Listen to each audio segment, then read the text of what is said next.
This is the story of Iryna Zarutska, a 23-year-old refugee from Ukraine who came to America searching for safety and a chance to rebuild her life. But in the summer of 2025, on a quiet evening train in Charlotte, North Carolina, the dream ended in tragedy. Her death sparked outrage, investigations, and even new legislation, exposing deeper cracks in a system that was supposed to protect people like her. This episode takes you through that story, who Iryna was, who killed her, and the chain of events that reveal how fragile our systems can be when they fail to connect. Before we begin, a disclaimer note.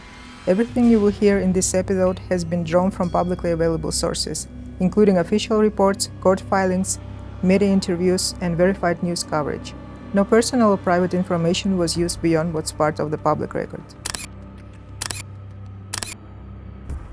A man with a long history of a crime and a mental illness stabbed a random passenger, a young woman who never saw it coming.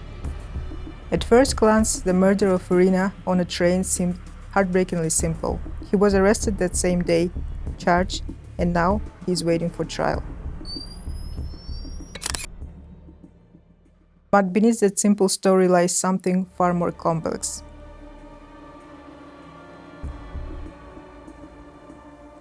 So who is Decarlos Brown? His early life was marked by hardship. He grew up in a low-income household in Charlotte, surrounded by instability.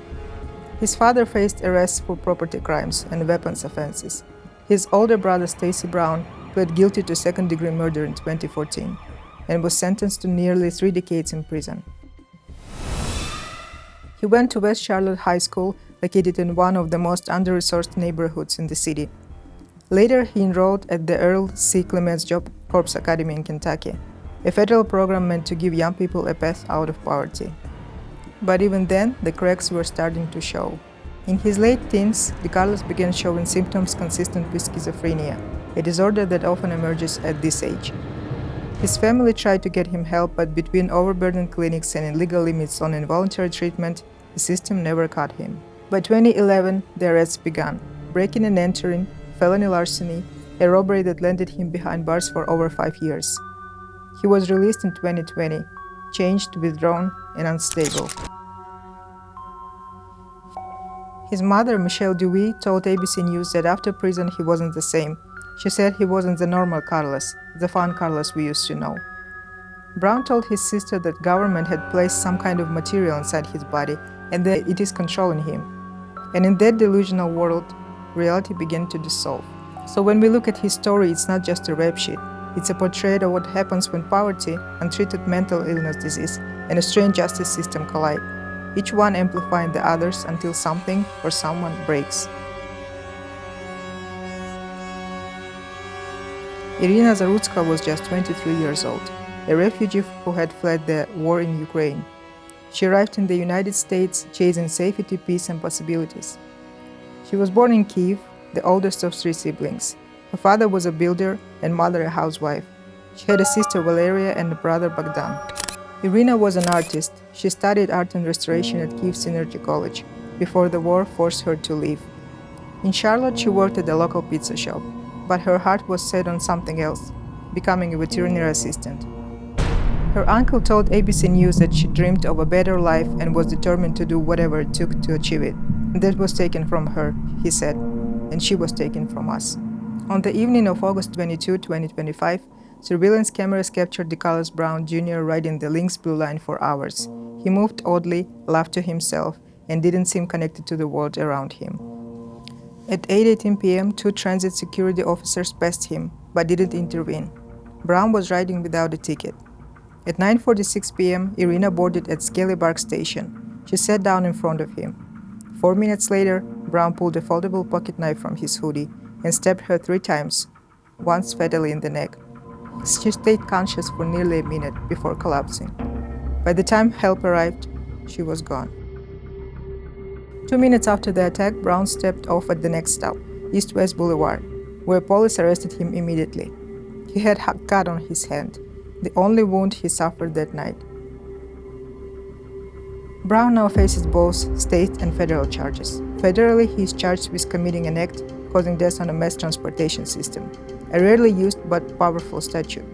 Attorney General Pamela Bondi announced that her office would seek the maximum penalty.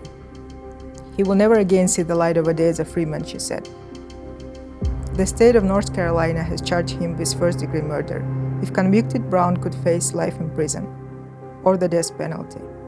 A hearing to determine whether prosecutors will pursue capital punishment has been postponed to April 2026.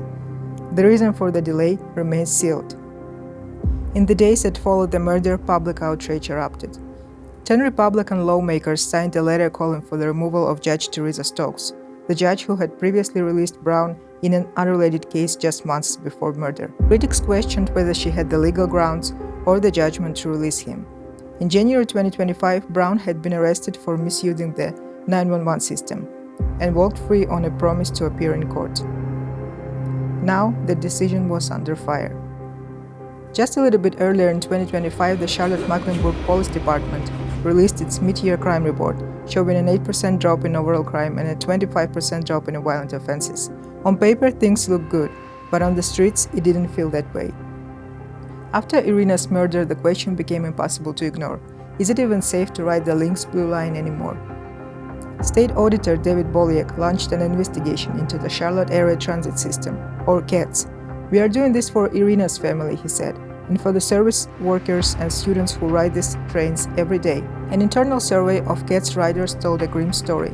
Only 37% of them said they felt safe while riding the trains. The state auditor's report uncovered some rather interesting things. For years, security on CATS were handled by major services. First G4S, then Allied Universal, that materially absorbed G4S. The contract was supposed to last until late 2023. But in 2022, the city made a surprising move. It split the new security contract into two parts, armed and unarmed, and limited the unarmed portion only to minority-certified local businesses. That meant many experienced firms couldn't even bid. 8 companies applied. The city awarded armed security to Strategic Security Corporation and unarmed security to a lesser-known firm, Professional Police Services, or PSS. PSS wasn't just any local business. It was minority-certified, and its founder's wife had spent 30 years with the local police department. Until then, PSS had only served as a subcontractor, but the split opened the door for them to become the prime contractor. Then things changed again. In June 2024, the city suddenly cancelled SSC's contract, claiming poor performance, and handed both armed and unarmed security to PSS. But according to auditors, there was no evidence of a new bidding process, no competition, no transparency. And the consequences were immediate. Once PSS took over, the number of armed guards dropped by more than 40%. Just 39 armed officers were left to protect 48 train cars. On the night Iryna boarded the train, they were still understaffed. City officials defended PSS, even pointing to its work for Donald Trump's 2016 campaign and calling company professional and experienced. After Iryna's death, the city finally began making changes. The city scrambled, flooding the systems with extra police patrols, adding 966 hours a week of extra coverage, and even deploying bike and UTV units. But for many in Charlotte, it all felt too late, too reactive, because by then, damage had already been done, and a young woman's life had been lost in a system that was already stretched far too thin. In the aftermath, the North Carolina legislature passed Iryna's law, a sweeping reform meant to prevent tragedies like this one. The law focuses on 2 key areas: capital punishment and pretrial release. Capital punishment would remove long-standing barriers that delayed executions, requiring appeals to be heard within 2 years, and allowing alternative execution methods. As of pretrial release and bail, it would end cashless bail for certain violent offenders, limit a judge's discretion to release repeat offenders before trial, and requires mental health evaluations for anyone with a recent history of involuntary commitment. On paper, it sounded strong, even decisive, but laws like this are only as effective as the systems that carry them out. To work, it would require budget expansions for staff, facilities, and evaluations, judicial reforms to meet new appeal deadlines, mental health infrastructure capable of handling mandatory assessments, and oversight to ensure that justice remains fair and constitutional.